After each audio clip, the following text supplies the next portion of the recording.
Friends, thanks for joining in. I welcome you to Maths Maestro. आज हम इस video में चलिए डिस्कस करते हैं दो क्वेश्चन जैम से।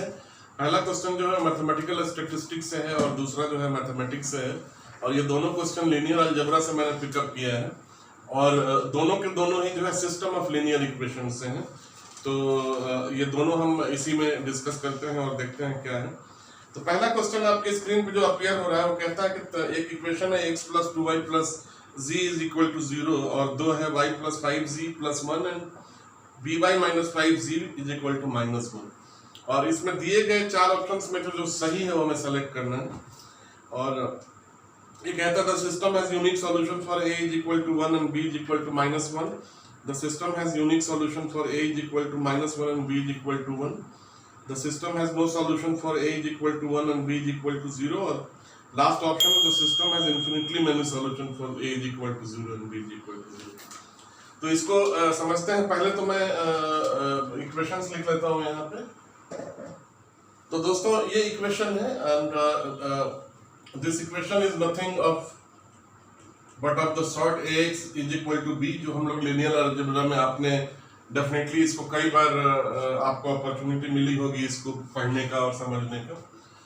तो इसको जो है मैं एक मैट्रिक्स और ऑगमेंटेड मैट्रिक्स के फॉर्म में लिख देता हूँ, ठीक है।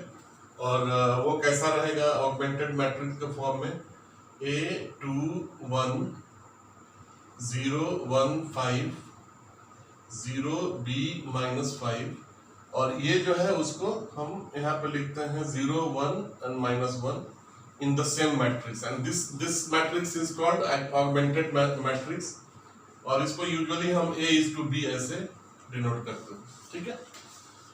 तो इससे पहले यूनिकनेस, कंसिस्टेंसी, ये सब पे हम आए, मैं कुछ बेसिक आपको बता देता हूं जो हमेशा आपको याद रखना है जब भी आप एग्जामिनेशन हॉल में जाते हैं। वो ये है कि अगर हमारे पास इस तरह का सिस्टम ऑफ लीनियर इक्वेशन है, ठीक है, और it could be 2:2, 3:2, 4:4, whatever, और स्क्वायर नहीं भी हो सकता है और दूसरे मैट्रिसेस भी हो सकते हैं। उसमें कैसा रहता है, if rank of the matrix, rank of matrix A which is original matrix, this one, okay, is equal to the rank of matrix AB, which is matrix from here to here and this place to this place, okay। तो ये कहता है कि अगर rank of matrix A is equal to rank of rank of augmented matrix, then the system will be consistent. System will be consistent, and a consistent system can have infinitely many solutions for x, y and z or its variable whatever it may be, ठीक है ना। तो ये आपको याद रखना है, a consistent system of matrices will have infinitely many solutions, ठीक है।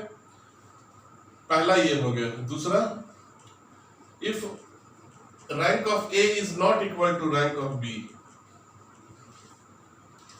this is not equal, okay,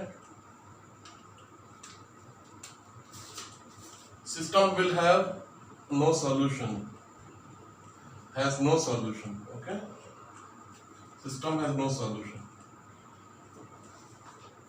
तीसरे पे आते हैं, if rank of A is equal to rank of augmented matrix A colon B is equal to n, where n is number of variables,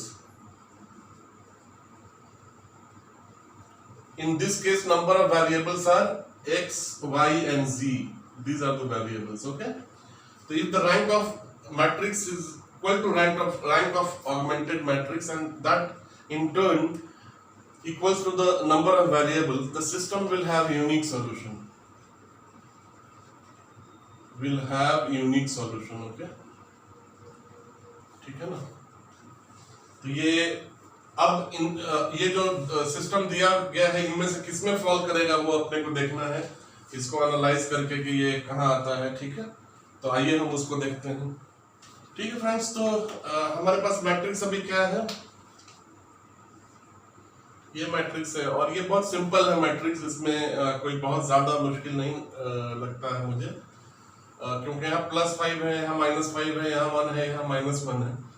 तो अगर मैं एक रो ऑपरेशन करूं R3 + R2, तो हमारे पास क्या मिल जाएगा, A2 1 0 0 1 5 1 एंड 0 B + 1 0 0। तो यहाँ पे दोस्तों अगर आप देखेंगे, अगर B प्लस कॉलम 2 में और रो 3 में ये जो यूनिट है B + 1, अगर ये B + 1 0 अगर हो जाए तो हमारे पास क्या होगा, ये पूरी एक लाइन जो है वो 0 हो जाएगी। तो हमारे पास लिनियरली इंडिपेंडेंट रोज कितने बचेंगे, एक्चुअली हमारे पास लिनियरली इंडिपेंडेंट रोज सिर्फ 2 बचेंगे, या आप कह सकते हैं हमारे पास सिर्फ 2 ही पिवट बचेगा, एक ये एक ये। 0 को हम पिवट नहीं लेते हैं, ठीक है। तो इस केस में क्या होगा, ये हमारे पास रैंक जो है इसका 2 हो जाएगा, और इसमें रैंक किसका 2 हो जाएगा, दोनों का ही रैंक 2 हो जाएगा, क्योंकि हमारे पास टोटल 2 लिनियरली इंडिपेंडेंट रोज बचते हैं। तो मैट्रिक्स का भी रैंक 2 हो जाएगा और ऑगमेंटेड मैट्रिक्स का भी रैंक 2 हो जाएगा, और ये जो नंबर ऑफ वेरिएबल के बराबर नहीं होगा, यानी कि हमारे पास नंबर ऑफ वेरिएबल 3 है। तो अगर B + 1 अगर मैं 0 कर दूं तो हमारा सिस्टम तो कंसिस्टेंट हो जाएगा, लेकिन इसका यूनिक सॉल्यूशन नहीं होगा, ठीक है ना। तो इसमें जो ऑप्शन दिए गए हैं उसमें B + 1 को 0 करने के लिए हमारे पास B का -1 होना जरूरी है, लेकिन जिस ऑप्शन में B -1 दिया गया है उसमें बोला गया है कि सिस्टम जो है यूनिक सॉल्यूशन देगा। B = -1 पे सिस्टम यूनिक सॉल्यूशन नहीं देगा, बल्कि इन्फिनिटली मेनी सॉल्यूशन देगा। तो हमारे पास क्या होना चाहिए, B + 1 का जो वैल्यू है, it should not be 0, it should be anything other, B + 1 का value should be anything other than 0। इसका क्या मतलब है, B का वैल्यू जो है वो -1 छोड़ के कुछ भी हो सकता है, और अगर B का वैल्यू -1 छोड़ के कुछ भी हो जाएगा तो हमारे पास टोटल 3 इंडिपेंडेंट रोज हो जाएंगे, और हमारे पास टोटल 3 पिवट्स हो जाएंगे। उससे इसका रैंक जो है 3 हो जाएगा, और इसका भी रैंक 3 हो जाएगा, और ये नंबर ऑफ वेरिएबल्स के बराबर हो जाएगा। तो इसका सॉल्यूशन जो है वो यूनिक हो जाएगा। तो अगर आप ऑप्शन को पढ़ेंगे तो इसमें दूसरा ऑप्शन जो कहता है वो ये कहता है, the system has unique solution for A = -1 and B = 1। अगर यहाँ पे B = 1 हम रखेंगे तो B + 1 का वैल्यू जो है यहाँ पे ये जो है 2 के बराबर हो जाएगा, और जब ये 2 के बराबर हो जाएगा तो हमारे पास 3 इंडिपेंडेंट रोज हो जाएंगे। तो इससे रैंक जो है इसका 3 हो जाएगा। तो इसका जो है ऑप्शन बी जो है वो करेक्ट ऑप्शन है। जहां तक ए के वैल्यू का सवाल है, ए का वैल्यू 0 छोड़ के कुछ भी हो सकता है। अगर ए का वैल्यू 0 नहीं है, जैसे the system has infinitely many solutions for A = 0 and B = 0, उस केस में इसका एक्चुअली कोई सॉल्यूशन नहीं होगा। हाँ, यस, इसका कोई सॉल्यूशन नहीं होगा। तो हमारे पास A का वैल्यू 0 छोड़ के कुछ भी हो सकता है। तो जो दूसरा ऑप्शन है उसमें A = 1 दिया है। A = 1 होने से भी हमारे पास 3 इंडिपेंडेंट ये रहेगा, इसका रोज रहेंगे। तो the best option for this is option B, the system has unique solution for A = -1 and B = 1। ठीक है दोस्तों, आई होप ये आपको समझ में आया होगा और आपको अच्छा लगा होगा ये वीडियो। अब मैं दूसरे क्वेश्चन पे चलता हूँ, वो मैथमेटिक्स से है, और वो ये जो है क्वेश्चन नंबर 4 था मैथमेटिकल स्टैटिस्टिक्स से, और नेक्स्ट क्वेश्चन जो है वो क्वेश्चन नंबर 36 है मैथमेटिक्स पेपर से। तो आइए उसको भी देखते हैं। ठीक है दोस्तों, ये 3 सिस्टम ऑफ लीनियर इक्वेशन दिए गए हैं इस क्वेश्चन में, और ये कहता है द सिस्टम इज, ये एक और चीज जरूरी है आपके लिए जानना कि MSQ टाइप क्वेश्चन है, तो इसका मतलब है कि इसमें कई ऑप्शन सही हो सकते हैं। ठीक है, तो consider the following system of equation जो दिया गया है, और इसमें 4 ऑप्शन है, उसमें पता करना है सिस्टम जो है कंसिस्टेंट क्या क्या ऑप्शन में होगा। ठीक है ना, और आप ऑप्शन आप अपने स्क्रीन पे देख सकते हो, अभी डिस्प्ले हो रहा है। ठीक है, तो हम सीधा इसको निकालते हैं। तो इसको सॉल्व करने का जो है वही again we will take the route of making a matrix of this. ठीक है, तो हमारे पास क्या आ जाएगा 1 1 5 3 1 2 m 5 and 1 2 4 k। ठीक है, ये एक 3:4 का मैट्रिक्स आ गया, ऑगमेंटेड मैट्रिक्स है। ठीक है, अब इसका रैंक हमें निकालना है, तो हमको सबसे पहले इसका मिनिमम पिवट करना होगा। उसके लिए usually we take a route of making this matrix an upper diagonal matrix.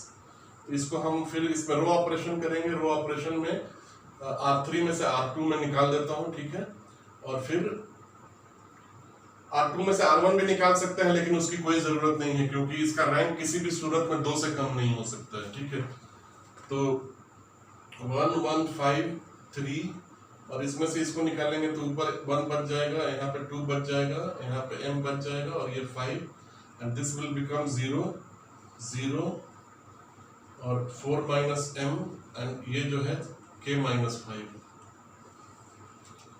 अब फ्रेंड्स अगर मैं R2 में से R1 को भी निकालूं तो यहाँ 0 बच जाएगा, लेकिन यहाँ 1 और m माइनस 5 और यहाँ पे 2 बचेगा। तो हमारे पास दो लीनियर इंडिपेंडेंटली लीनियर इक्वेशंस तब भी रहेंगे। ठीक है, तो वो प्रोसेस करने का कोई यूज नहीं है। अभी यहाँ पे देखिए दोस्तों, क्वेश्चन क्लियरली कहता है कि आपको सिर्फ कंसिस्टेंसी चेक करना है। They are not talking about any uniqueness of problem. तो कंसिस्टेंसी चेक करने के लिए क्या हमने अभी सीखा कि रैंक जो है मैट्रिक्स का ऑगमेंटेड मैट्रिक्स के रैंक के बराबर होना चाहिए। अगर इतना है तो सिस्टम कंसिस्टेंट है। तो इसमें अगर आप देखेंगे सिस्टम का रैंक अगर 4 माइनस m जो है अगर 0 के बराबर हो जाए, ठीक है, तो हमारे पास क्या बचेगा,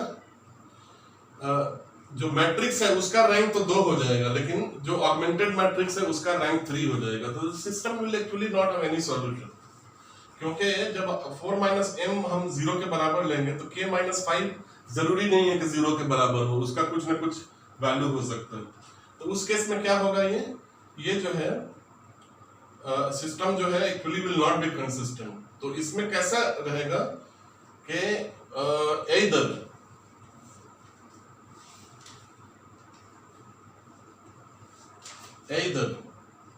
m is not equal to 4, ठीक है।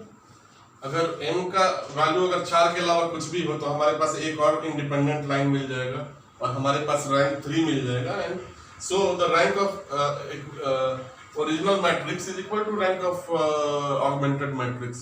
तो उस केस में क्या है, सिस्टम विल बी कंसिस्टेंट। और अगर मान लीजिए m हमारे पास 4 है, अगर हमारे पास किसी वजह से m जो है 4 है, ठीक है ना, तो क्या होगा, ये सिस्टम भी 0 हो जाएगा यहाँ, और k माइनस 5 अगर 0 नहीं हुआ तो ये कंसिस्टेंट नहीं होगा। तो either m should not be equal to 4 और k should be equal to 5। अगर किसी वजह से m जो है 4 के बराबर है तो k जो है 5 के बराबर होगा, तब ये इसका रैंक 2 हो जाएगा ऊपर का, और नीचे वाला ऑगमेंटेड मैट्रिक्स का रैंक भी 2 हो जाएगा, और उस केस में जो है सिस्टम जो है कंसिस्टेंट हो जाएगा। ठीक है, तो क्लियरली हमारे पास ए ऑप्शन है, m is not equal to 4, और उसके बाद से हमारे पास एक ऑप्शन और है D, this called is k is equal to 5। ये दोनों ऑप्शन में ये सिस्टम जो है कंसिस्टेंट होगा। एक ऑप्शन में आपको रैंक दोनों मैट्रिक्स का 3 मिलेगा और दूसरे ऑप्शन में रैंक दोनों मैट्रिक्स का 2 मिलेगा। ठीक है, तो I hope you enjoyed the video. You are requested to subscribe to the channel अगर आप पहली बार मेरा वीडियो देख रहे हैं तो, और अपने दोस्तों के साथ शेयर कीजिए, और आप अपने कमेंट से मुझे जरूर अवगत कराइए आपको वीडियो कैसा लगा, मुझे सुन के अच्छा लगेगा। I once again thanks everyone for watching my video. Bye bye.